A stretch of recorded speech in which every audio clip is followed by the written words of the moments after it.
Assalamualaikum warahmatullahi wabarakatuh. Kami dari kelompok 1 dari kelas Kebang Sentralan ingin menjelaskan materi tentang uang, di mana di dalam materi tersebut ada sub-sub bagian materi seperti pengertian uang, penciptaan uang, dan peranannya dalam perekonomian. Oh ya, kami belum memperkenalkan diri. Kami di sini beranggotakan 2 orang. Saya sendiri Rizky Eka Windrayanto dengan NIM 2017-0430-193, dan teman saya di sini ada Tanrai Agung dengan NIM 2017-0430-206. Ya, selanjutnya kita lanjut kepada materi berikutnya. Pada materi ini kita akan menjelaskan apa itu uang dan bagaimana fungsi itu uang. Di sini saya akan menjelaskan fungsi utama uang itu ada 4, di mana yang pertama sebagai alat tukar, yang kedua sebagai alat penyimpan nilai, yang ketiga sebagai satuan hitung, dan yang keempat sebagai ukuran pembayaran yang tertunda. Pertama saya akan menjelaskan tentang fungsi uang yang pertama sebagai alat tukar, di mana uang sebagai alat tukar itu adalah hal yang sangat berguna dan memudahkan bagi kehidupan kita.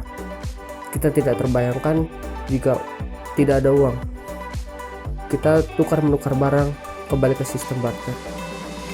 Dengan adanya uang, seseorang dapat secara langsung menukarkan uang tersebut dengan barang yang dibutuhkannya kepada orang lain, yang menghasilkan barang tersebut dapat dimiliki oleh orang tersebut. Selanjutnya, uang sebagai alat penyimpan nilai, di mana walaupun kekayaan yang dapat disimpan beragam bentuknya, tidak dapat dipungkiri bahwa uang merupakan salah satu pilihan untuk menyimpan kekayaan, karena semua aset kita tidak mungkin kita simpan tanpa adanya bentuk uang. Lalu yang ketiga adalah uang sebagai satuan hitung. Apabila tidak ada satuan hitung yang diperankan oleh uang, dapat dibayangkan kesulitan dalam melakukan penilaian terhadap suatu barang yang akan kita dapatkan atau akan kita miliki. Lalu kepada fungsi uang yang keempat, di mana uang sebagai ukuran pembayaran yang tertunda. Di sini fungsi uang ini terkait dengan transaksi pinjam meminjam. Uang merupakan salah satu cara untuk menghitung jumlah pembayaran pinjaman tersebut, di mana pelunasan tersebut akan dihitung dengan satuan uang atau satuan rupiah.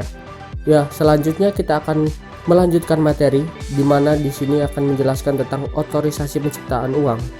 Di mana dalam otorisasi penciptaan uang ini ada 2 lembaga yang terlibat dalam penciptaan uang ini. Yang pertama adalah Bank Indonesia dan yang kedua adalah Peruri sebagai pencetak uang tersebut. Pertama saya akan menjelaskan tentang Bank Indonesia dulu, atau biasa disebut BI. BI sesuai pasal 23 Undang-Undang Dasar Negara Republik Indonesia dan Undang-Undang Nomor 23 Tahun 1999 tentang Bank Indonesia sebagai bank sentral. BI mempunyai tujuan tunggal, yaitu mencapai dan memelihara kestabilan nilai rupiah.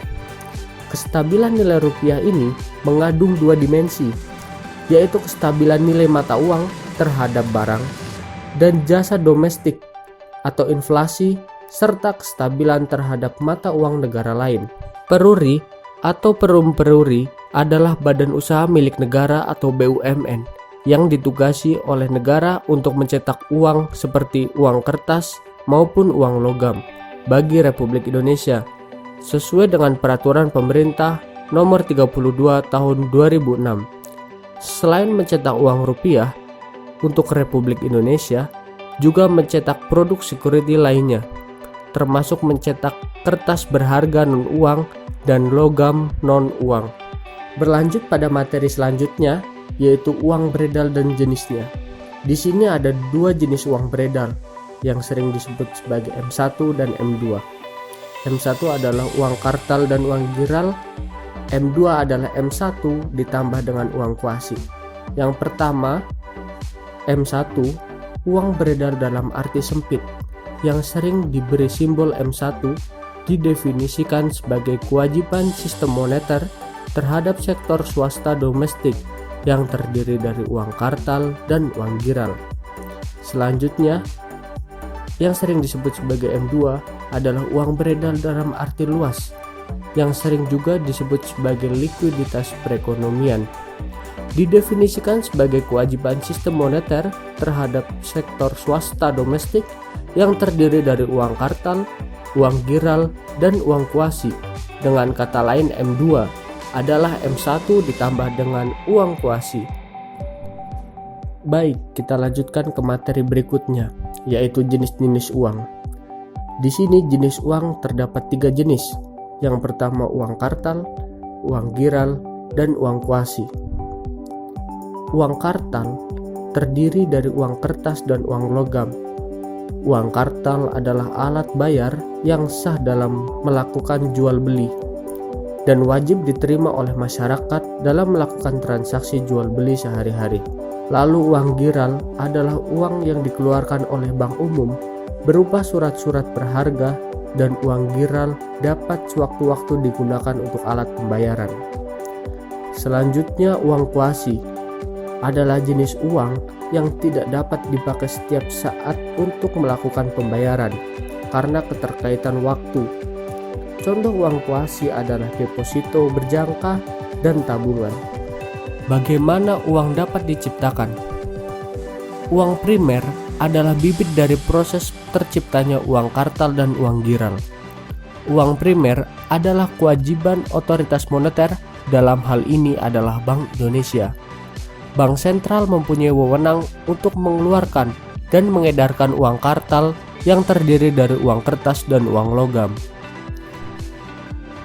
Lalu, selanjutnya adalah penciptaan uang giral dan uang kuasi bisa dilakukan melalui beberapa cara, sebagai berikut: substitusi, transformasi, dan pembelian kredit. Yang pertama dengan cara substitusi, di mana melalui proses substitusi ini seseorang dapat menyetorkan uang kartal ke bank umum untuk dimasukkan ke dalam simpanan giro, simpanan tabungan, atau sebagai deposit. Lalu cara yang kedua, transformasi. Melalui proses transformasi ini, bank umum dapat membeli surat-surat berharga dan kemudian dibukukan surat-surat berharga yang dibeli ke dalam simpanan giro atas nama yang bersangkutan, atau membukukan ke dalam simpanan tabungan atau deposito. Yang ketiga adalah pemberian kredit. Melalui proses ini, bank-bank umum dapat memberikan kredit kepada nasabah dan membukukan kredit tersebut ke rekening giro atas nama debitur yang menerima kredit tersebut. Lalu ke materi selanjutnya, yaitu keberadaan angka pelipat ganda, di mana bisa dijelaskan dalam ketentuan Reserve Requirement yang di Indonesia dikenal dengan ketentuan giro wajib minimum atau GWM. Pada saat ini, Bank Indonesia menetapkan GWM dalam rupiah sebesar 5% dari seluruh simpanan masyarakat. Dianalogikan, misal jika RR sebesar 5%, maka JUB-nya sebesar 50.000.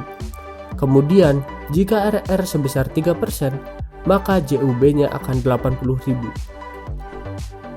Logikanya, ketika tingkat bunga besar, maka orang-orang akan banyak yang menabung.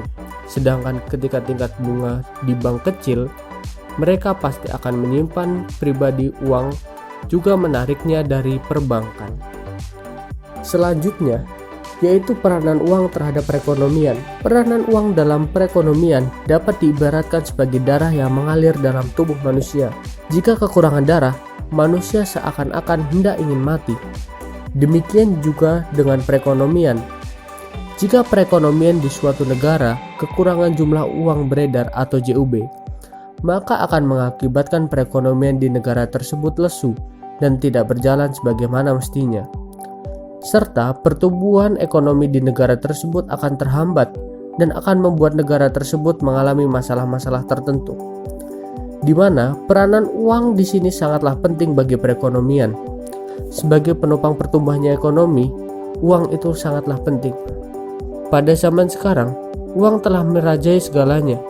Dengan kebutuhan hidup yang sangat banyak dan harga barang-barang yang semakin mahal, membuat seseorang berpikir keras untuk mencari uang. Semakin banyak uang yang mereka punya, maka kebutuhan mereka akan terpenuhi.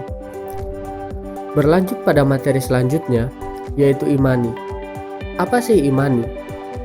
Teman-teman bisa ketahui, zaman sekarang masyarakat sangat jarang yang melakukan transaksi dengan uang kartal. Belanja kebutuhan pun tinggal duduk manis, tidur santai. Karena apa? Karena sekarang ada yang namanya imani. Apa sih imani itu? Sama saja dengan uang, yaitu uang elektronik, di mana uang ini bisa memudahkan konsumen dan produsen dalam bertransaksi secara online.